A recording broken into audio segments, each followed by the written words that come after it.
Amados irmãos de jornada, mais uma vez, namastê. Senhor Wilson, gratidão. O seu desnudar, o seu depoimento inicial, o momento que se desnudou diante de todos nós, foi um momento, para mim, especial. O Senhor alinhou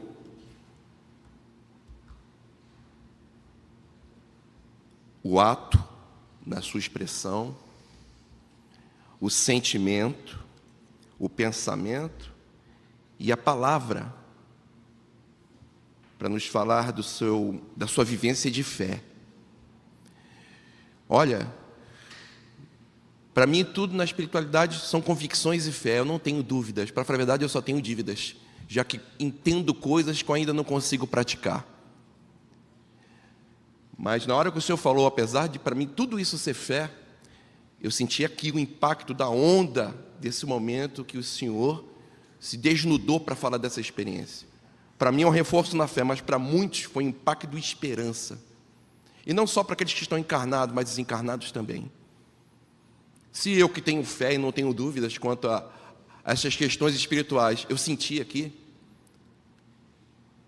sei que aqueles que estão aqui e ainda têm dúvidas, foi um impacto de esperança no coração. Gratidão por mais uma vez me conceder a palavra na casa. Um outro momento especial que eu já vivi aqui, há muitos anos, eu nem trabalhava na casa, mas estava presente. Às quartas-feiras eu sentava naquelas cadeiras, e às quintas eu sentava ali. E num desses dias, numa quinta-feira, o Nelson nos falou assim: eu não quero reviver os sofrimentos que tive. Não quero curtir esse sofrimento. Mas eu não quero esquecer as lições que o sofrimento me trouxe. Porque à medida que eu não esqueço, eu não vou perder a lição. E qual foi a lição? O sofrimento e a aflição que ele vivenciou e que fez com que ele transformasse a escuridão do passado, dos erros e das dores, em benefício para tantos, através da compaixão. Porque se existe nesta casa o trabalho, as compulsões, se existe a sala 11 e este trabalho de quinta-feira em que todo lar de Frei Luís se concentra nas compulsões, compulsões essas que as mais corriqueiras é o flagelo da humanidade hoje, é a forma que as sombras estão tentando utilizar para destruir famílias, destruir processos evolutivos, destruir indivíduos. Nelson, então, através da aflição dele, a experiência particular dele, em vez de ficar remoendo dores, lamentações, ele simplesmente pensou no próximo, no outro que estava vivendo a mesma coisa. E ele falou aqui: não quero esquecer as lições que o sofrimento me trouxe, porque enquanto eu não esquecê-las, eu estarei lutando pela dor do outro que tem a mesma. Ele levou o projeto ao presidente da casa. O presidente da casa concordou, mas houve resistência na casa. Houve resistência de muitos na casa. Compreensível? Sim. O que é que se pensa? Para aqueles irmãos que estiverem tremendamente conturbados no uso da droga, será que isso não pode acontecer aqui dentro? Irmãos virem tremendamente perturbados e causar um problema na casa?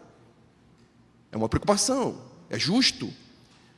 Mas a espiritualidade garante e garantiu que isso não aconteça, porque eu estou aqui há 10 anos recebendo irmãos com muitos problemas, conturbados, mas que chegam aqui em outra condição.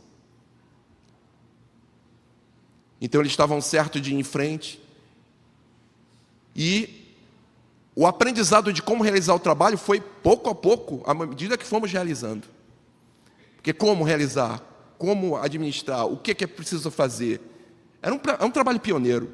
Se vocês buscarem casas espíritas pelo Brasil, eu acho que avançadamente, como se realiza aqui, não existe. Eles podem até estar fazendo, mas como acontece aqui, não.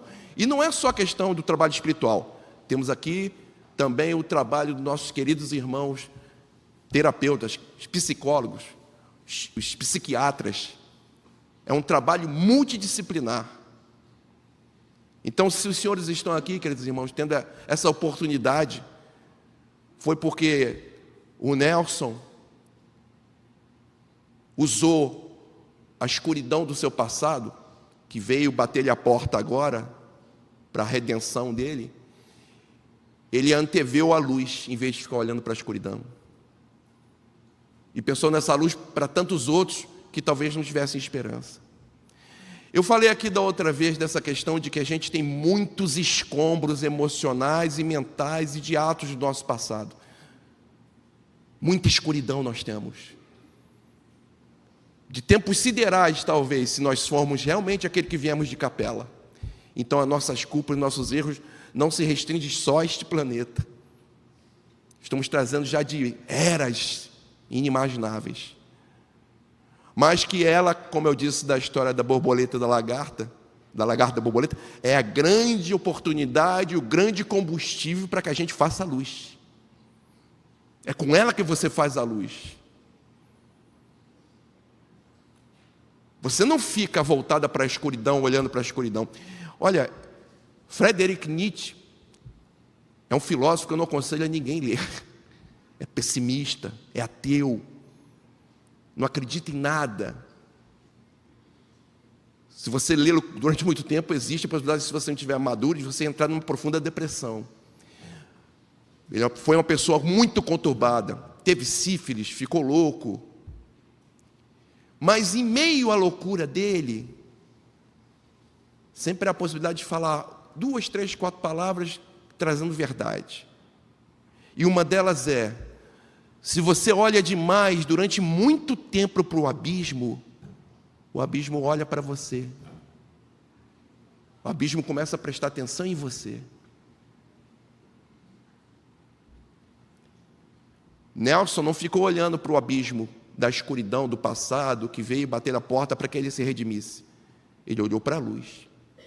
Do mesmo jeito que eu pedi da última vez a música Girassol, eu quero ser um dia como um girassol, de costa para o escuro e de frente para a luz. É como nós devemos viver.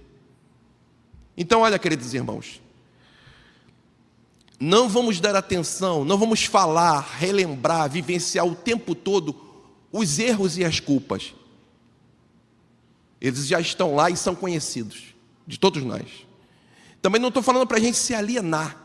Não é se alienar, fingir que não existiu, que não aconteceu, que não está aí para você resolver. Não é isso. Vamos lidar com ele na medida necessária para a gente saber em que direção for, e a direção é da luz. Você não vai em direção à luz olhando para o abismo. Se você ficar olhando demais para o abismo olha para você de volta. E é claro que ele, ao olhar, ele irradia o abismo para você. Tem muitas pessoas que chegam a casa para falar do João que está fazendo mal, da Maria que o persegue, que a vida está assim, e fala o tempo todo do mal que acontece. Ele está fortificando aquilo na vida dele. Ele está dando força àquilo. Aquilo é conhecido dele? Está lá? Sim.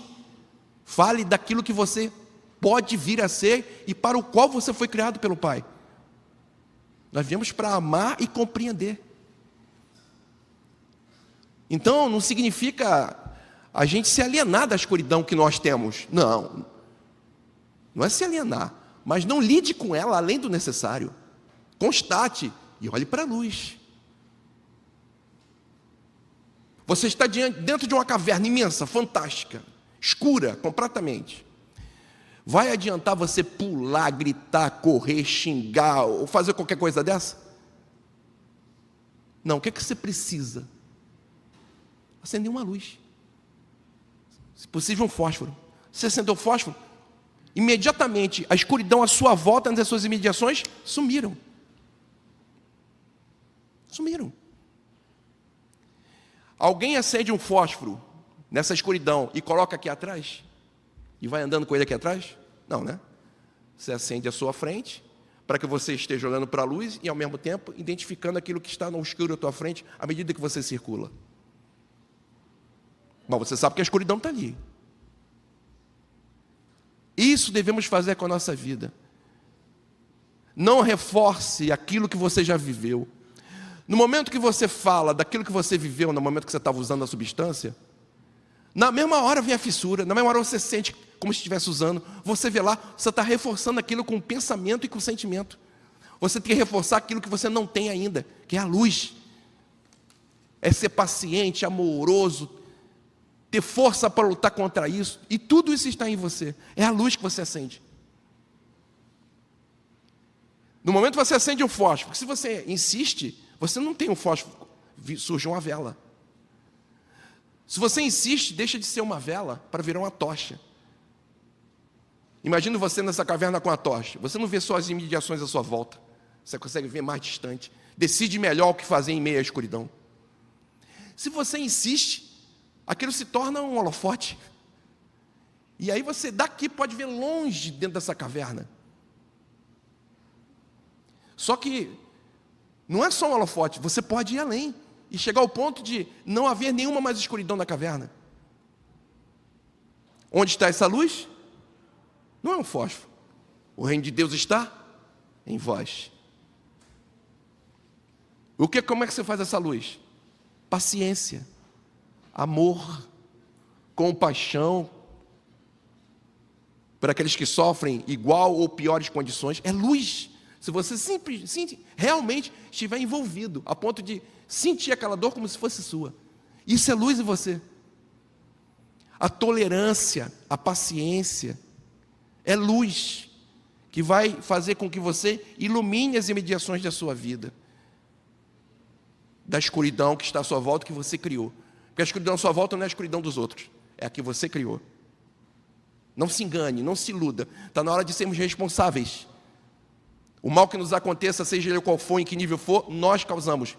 Estamos diante agora dele para agirmos diferente e nos redimir do passado, aprendendo a lição, como o exemplo do Nelson, que ao receber de retorno do passado, que a gente não sabe qual é, o mal que ele causou, ele fez o quê? Ficou lidando com as sombras, sentado, chorando, reclamando da vida, repetindo e falando para os outros, olha, eu passo por isso, minha vida é assim, nossa, eu não consegui resolver. Ele está lidando com a escuridão. Não. Na mesma hora ele se conectou com quem? Ele olhou o outro. Caramba, quantas pessoas estão passando isso que eu estou passando? E talvez em condições piores. Eu estou no lar de Frei Luís. Eu tenho um caminho, uma esperança para fazer. Eu tenho que proporcionar isso a outro. Eu tenho que criar uma condição para outro. E aqui estamos nós. Transforme sua escuridão em luz. Não fique falando do mal que te fazem e do mal que está à sua volta. Constate, observe para que você possa tomar as providências cabíveis, mas não fique olhando para isso. Procure aquilo que você não é, mas que você veio para ser. Que não tem nada a ver com ter, tem a ver com ser. Você não pode esperar resultados diferentes se você continua agindo da mesma forma. Você quer resultados diferentes a partir de agora na sua vida? Então comece a agir diferente do que você vem agindo até hoje. Os resultados acontecerão. Lembra do que ele acabou de falar? Não acreditava em nada disso. Ele veio aqui porque a esposa acreditava e insistia. E apesar do sofrimento do filho, a angústia e a aflição de ver um filho nessa condição, ele resolveu ouvir a esposa. Deixou de ser história dos outros. Uma história que ele podia crer ou não. Não, agora é a história dele. Ninguém tira mais dele. É fé. Tanto é que está aqui agora, nesse trabalho fantástico. Alguém que, em momento algum, esteve interessado em espiritualidade. Esse é um atributo que ele vai carregar para sempre. A fé não pode ser tirada dele. Não interessa o que façam com o corpo dele. A fé é para sempre e só vai crescer. Mesmo porque ele está no trabalho. E ele não teve só essa experiência aqui. Ele tem visto experiências e mais experiências de outros que vêm a confirmar a fé dele. E isso dá a possibilidade de ele buscar cada vez mais dentro dele aquilo que a espiritualidade tem nos ensinado. E é o que todos nós estamos fazendo. E é o que a gente deseja carinhosamente, sinceramente, que todos que aqui venham alcancem. Porque assim sendo, o mundo terá menos escuridão. E assim sendo, nós então chegaremos ao mundo de regeneração, onde todos estarão buscando trabalhar aquilo que existe de escuridão em si, em benefício de trazer a luz para o outro.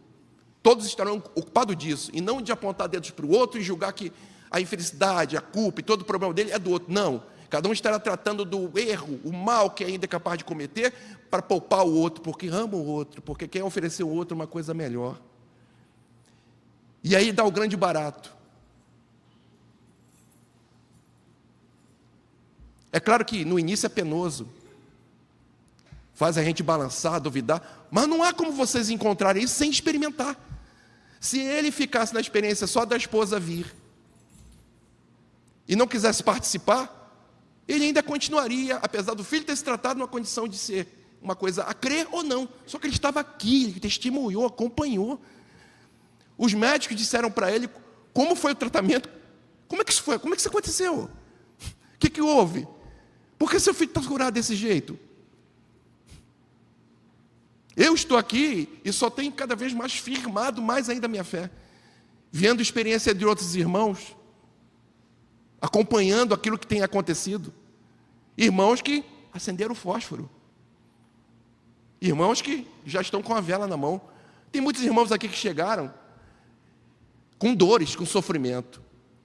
Em vez de tratarem-se e cair fora, estão trabalhando no Frei Luís. Alguns estão trabalhando na sala 11. Alguns estão trabalhando agora aí. E alguns foram para outros setores do Frei Luís. Entenderam?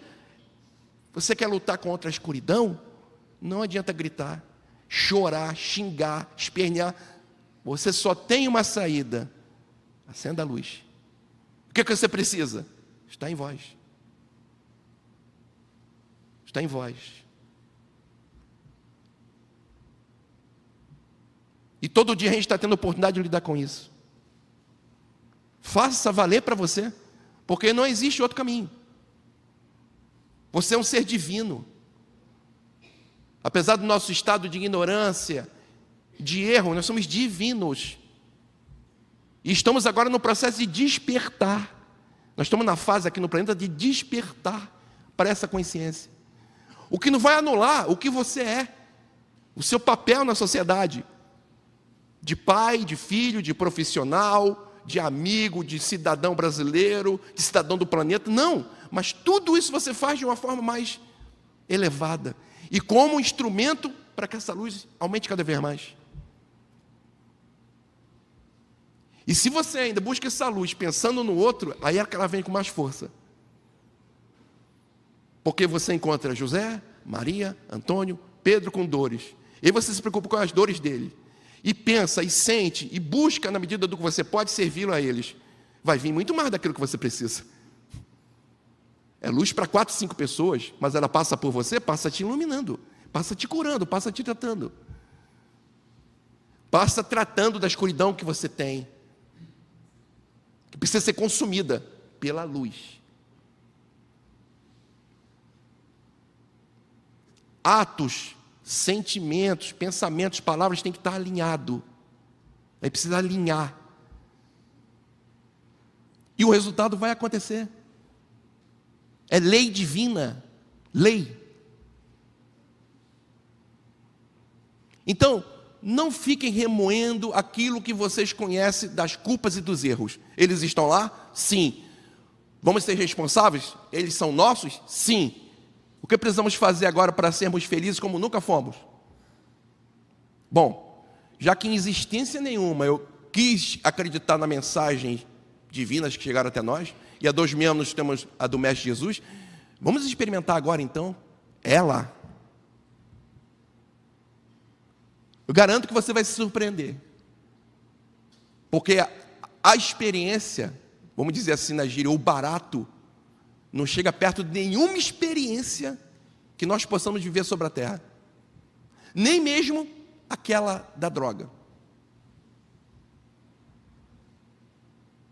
Porque deve ser um barato maravilhoso você viver em função de amar, sem se preocupar em ser amado.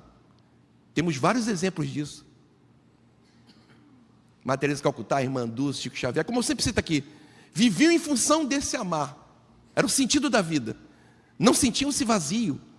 A vida era maravilhosa. E não para o aperfeiçoamento, você não para de aperfeiçoar. Uma hora a escuridão que você armazenou deixa de existir. E aí só vai sobrar o quê? A luz. Assim como a lagarta, depois de comer, devorar, e ficar inchada, se pendura, vira uma crisálida. Tudo aquilo que ela comeu, toda aquela folha, toda aquela energia, se esvai na transformação, na metamorfose. Quando se rompe a crisálida, um ser diáfano, fininho, que antes rastejava, olha que mudança radical, de rastejar para voar. Nós estamos nessa condição, já que estamos buscando já essa coisa interior. Há irmãos que são lagartas lá fora, que estão devorando, destruindo egoisticamente, querendo que a depravação domine o planeta, querendo dominar, manipular, tirar a liberdade do outro. E sabe Deus o quê? Somos nós no passado, mas eles estão no processo da lagarta que devora. Um dia eles vão acordar. Agora, já que nós somos nesse processo, vamos então passar por esse processo, vamos começar a voar.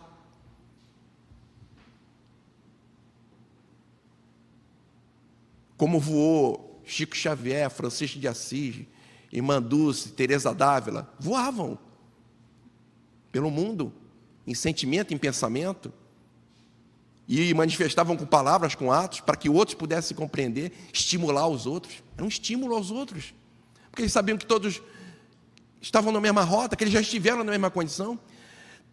Teresa d'Ávila, vocês sabem quem foi Teresa d'Ávila na época do Cristo? Vocês sabem quem foi o espírito Teresa d'Ávila? Uma freira que atuou na Espanha no século XVI. Sabe quem foi ela na época de Cristo? Alguém sabe aqui?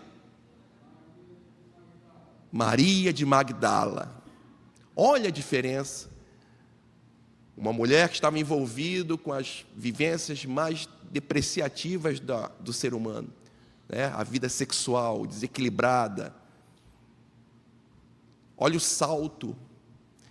E sabe como é que você pode comprovar isso? Teresa d'Ávila tem um poema. Ela foi uma poetisa, além de grande escritora, sobre mensagens que hoje nossos espíritos deveríamos ler, que ensina muito. Tem uma que fala assim, o castelo interior, que fala para a gente encontrar essa presença divina na gente. Tem uma que fala, em busca, o caminho da perfeição. Qualquer espírita hoje pode ler e vai aprender muito. Tem um poema pequenininho dela que fala assim, feliz sois, Madalena, que hoje ora a Deus no Carmelo. Olha só, o Carmelo era o convento das carmelitas dela. O que ela estava insinuando? Feliz hoje, Madalena, que oras a Deus no Carmelo. Ué, Maria de Madalena teve no Carmelo, um convento carmelita? Não. Ela está falando dela. E é pequenininha, ela termina assim, será que existe alguma pena para você nos céus, estando assim tão perto de Deus? É o poeminha dela. Ela está me insinuando quem ela é. Então é possível se transformar, desde que você faça por onde. Ela foi buscar a mensagem do mestre, viver a mensagem do mestre. Ela não foi aceita por nenhum dos 12 apóstolos, nenhum deles queriam andar com ela, nenhum deles aceitaram ela a propagar a mensagem do mestre. Sabe o que aconteceu? O mestre apareceu para ela, no momento que ela tinha acabado de dizer que o mestre não estava na terra mais, para um grupo de leprosos. Ela está desolada, chega um grupo de leprosos, e aí o líder vem com aquele negocinho no pescoço, né, porque todo mundo sabe onde é que estão eles. E aí um deles pergunta onde estava o mestre Nazareno, o mestre Jesus. Porque ouviram falar das curas dele, né? E aí ela fala, ele não está mais entre nós. E aí eles, que tinham uma esperança, se viram e estão indo embora. Jesus aparece e fala para ela, olha aí a sua tarefa. Ninguém vai lá falar da minha mensagem para eles. Vai você. E é o que ela faz. Ela se embrenha no meio dos leprosos e vira a mãe que fala o tempo todo da mensagem de Mestre Jesus. Leva anos ali em meio a eles, falando da mensagem de Jesus, da esperança, da fé. Adquire lepra. Por que adquiriu lepra? Ela tinha uma carga deletéria, por causa das vivências dela, que ela precisava descarregar. É da lei. Aquilo que você comete, volta. Ela adquire a lepra. Não se lamenta. Não se revolta. Compreendeu? E chega um dado momento, então, ela deixa os leprosos e vai buscar Mãe Maria e João, que estão em Éfeso, numa igreja. Ela não suporta a viagem, ela morre no meio do caminho. Desencarna no meio do caminho. Então, queridos irmãos, vamos parar de contar tempo. A gente fica contando o tempo da personalidade, nós somos imortais. Mas para que isso aconteça, é preciso que você comece.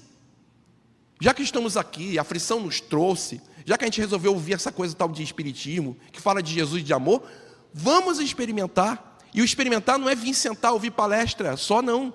Não é passar para tomar passe, tratamento. É se transformar, é buscar informação. Se esclareça, tem 3 anos, tem um curso aqui de 3 anos, se você quiser. Você não é obrigado a ficar no Frei Luís porque você fez o curso. A finalidade não é essa. A finalidade é que você se esclareça. Porque lá fora você vai ser útil, onde você estiver. Para aqueles que estiverem próximos a você. Mas se você quiser aderir ao trabalho, ótimo, claro, a porta está aberta. O presidente garante isso com a logística que ele tem aqui junto aos seus assessores. Então vamos aproveitar, meus irmãos. Não fiquem falando e repetindo sobre o problema, o mal que viveram e que está à sua volta. Fale daquilo que vocês querem ser. Visualizem com o pensamento, com o sentimento, todo dia o que vocês querem ser. Uma das melhores formas é vocês lerem sobre essas pessoas inspiradas. Ler sobre Mahatma Gandhi, ver o filme e imaginar o que era sentir aquilo, ser aquilo. Aquela conduta moral e ética sem medo de nada. Espero um dia alcançar aquilo. Quando vai ser? Não interessa. Eu tenho que começar. E começa sentindo, pensando, falando e vivendo aquilo, na medida que eu posso.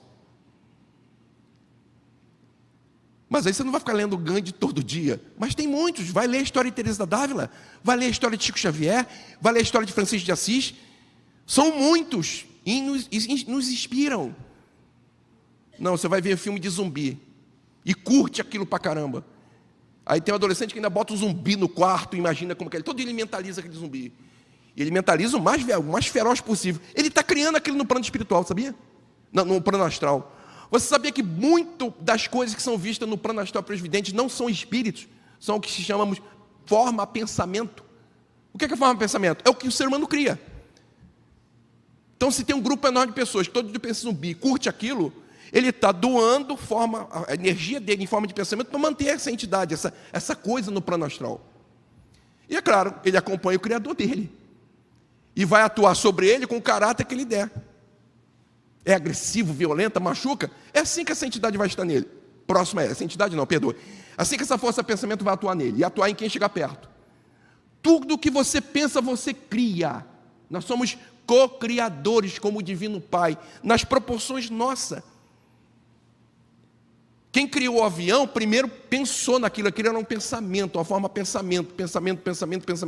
Até que ele fez o quê?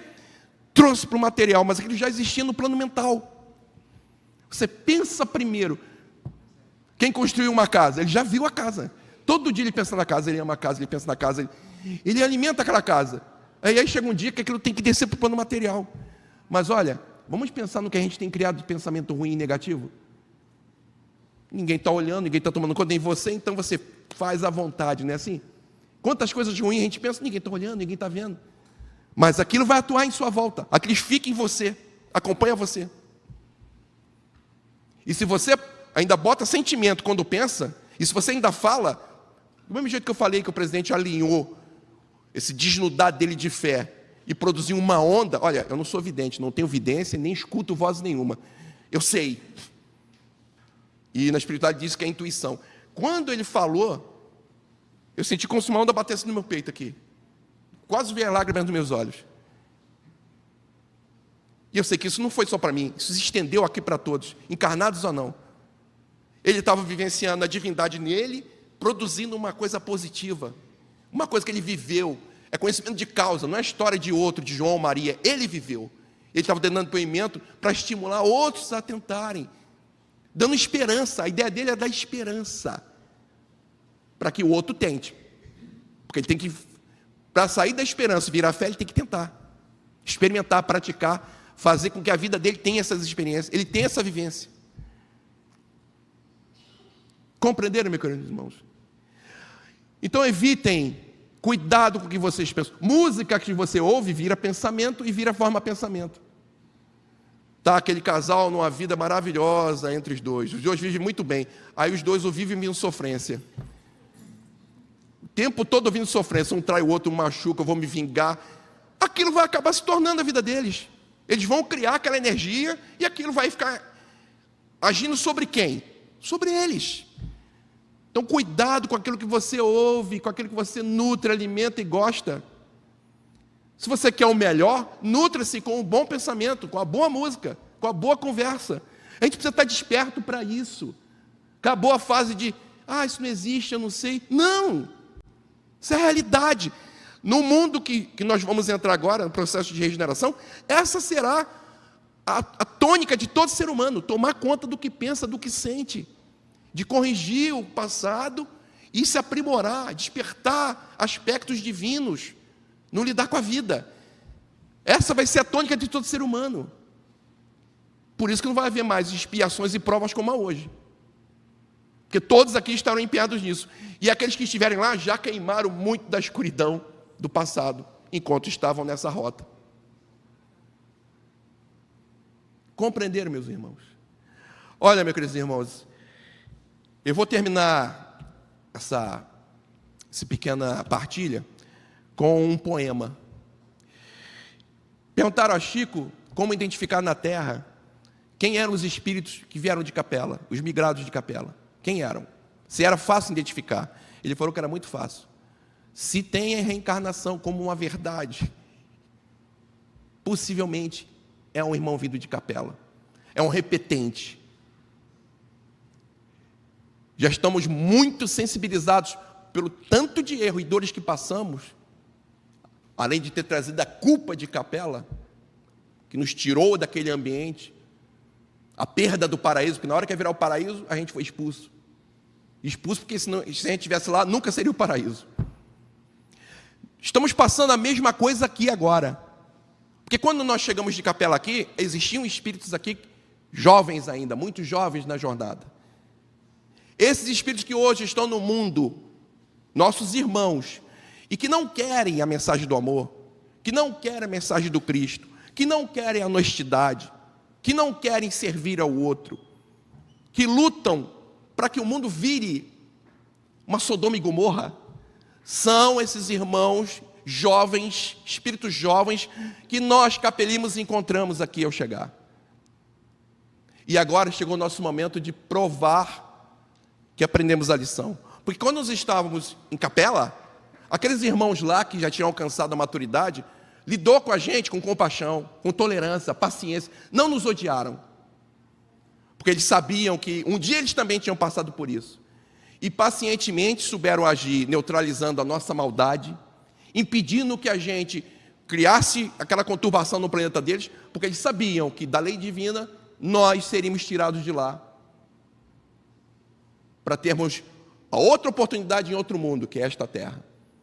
Eles não nos odiaram, eles sabiam o que é da lei, e eles precisavam da prova que tinham aprendido na missão do Mestre, de amor, de perdoar, de ter compaixão, o que não significa compactuar com o erro, e nem permitir que o erro vá à frente.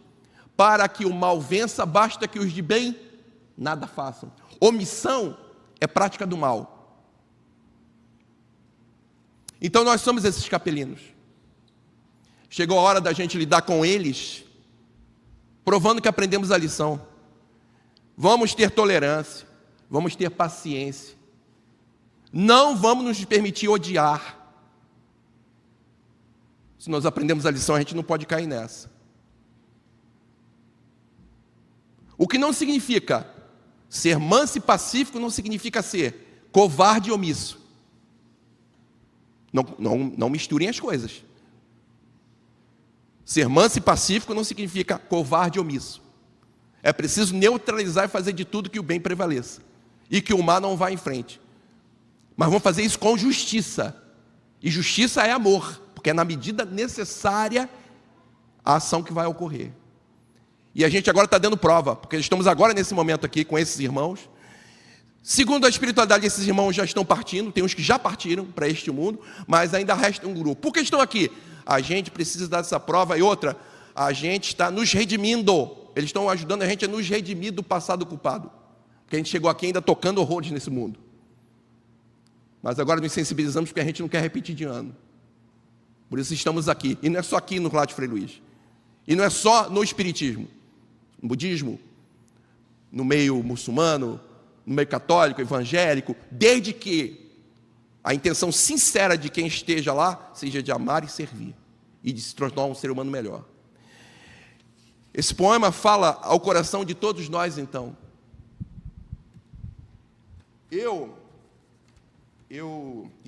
Para que eu tirei o microfone? Quando era criança, eu sempre sentia uma nostalgia tremendo. 5 anos de idade eu sentia uma nostalgia, uma saudade, eu não sabia do quê. Às vezes eu me via parado, em silêncio, olhando assim, mas eu não estava vendo nada. Era uma coisa que eu sentia aqui dentro. E eu me lembro de minha mãe me perguntar uma vez, por que você fica assim? Naquela infância, eu disse assim, mãe, eu estou sentindo a vida. Esse eu estou sentindo a vida me acompanhou durante muito tempo. Era o conceito que eu criei como criança, continuou para a vida toda. Agora está mais vivo do que nunca. Agora está mais vivo do que nunca. Mas sabe por que está vivo mais do que nunca? E não é só em mim, eu tenho certeza? Porque a gente está na transição planetária. O mundo, nosso mundo está evoluindo. Outro padrão vibratório está agindo no planeta. O planeta está vibrando diferente. E está repercutindo em todos nós. Todos nós estamos sentindo de um jeito ou de outro.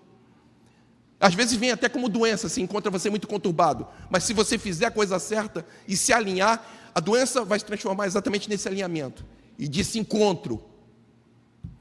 O final aqui desse poema é a parte que mais me toca, porque ao trabalhar na casa espírita, onde quer que esteja falando do amor, do mestre, por isso que essa parte aqui final é a que mais me toca. O autor é Nelson Moraes, médium, escritor, espírita. Ele tinha um programa na rádio Boa Nova, um programa chamado Momento de Sabedoria, em 2009. Esse irmão regressou ao plano espiritual em 14 de julho de 2019, recentemente. Ao encontrar essa mensagem, a nostalgia, que eu não sabia o que era, começou a fazer um pouco de sentido. E talvez façam para vocês também, já que todos nós, possivelmente, somos esses que estamos aqui agora, nessa nova oportunidade.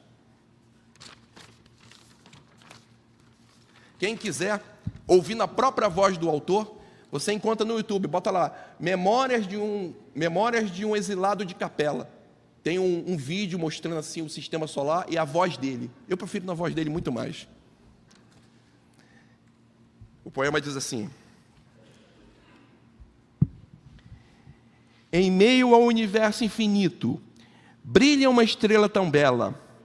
Foi meu lar um dia, minha querida capela. Imigrantes companheiros que comigo de lá partiram, arrastados pelos turbilhões, forçados a buscar nos diversos mundos testemunhos de renovação. Lembro-me ainda quando aqui chegamos, havia muito desespero em face ao incompreendido. Restava apenas uma intuição vaga de um paraíso perdido. Olhos arregalados, observando figuras primitivas da evolução, caminhando por entre nós, sem nos dar atenção. Em meio à dúvida que me assombrava, não sabia se estava acordado ou se sonhava. Muito tempo se passou entre lágrimas e lamentações. Séculos representavam para os nossos corações. Mas eis que em meio às trevas a luz se fez. Uma criatura iluminada dirigiu-nos a palavra com divina altivez. Ressoando como um trovão, sua voz doce e serena se fez ouvir em toda a região. Meus irmãos, jamais nosso Pai condenará seus filhos a um sofrimento eterno. É no mundo íntimo de vossas imperfeições que tem se erguido o inferno. Exilados hoje de um paraíso, cultivem vossa esperança. Poderão construir outro nesse mundo que ainda é uma criança. Reencarnarão em meios primitivos, ajudando o progresso e recapitulando vossas lições sobre infalível progresso. Estarei sempre convosco, farei com que reencarnem em vossos meios os meus emissários, para que nunca vos falte os recursos necessários. Encarnarei entre vós na posteridade e marcarei roteiro seguro para a vossa felicidade. Depois de ouvir essas palavras que nos abasteceram de esperança, fatos ocorridos em capela surgiram em minhas lembranças. Há muito pessoas humildes pregavam o desterro das almas impuras. Eu sorria, debochava, para mim eram pobres criaturas. Falavam de um Deus de amor, pregavam a caridade e a humildade. Meu Deus, como eu não pude ver a verdade. Agora estávamos ali, como crianças em idade escolar.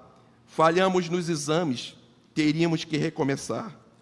Hoje, após milênios de minha estada neste planeta de provação, sinto próximo os dias de idêntica transição.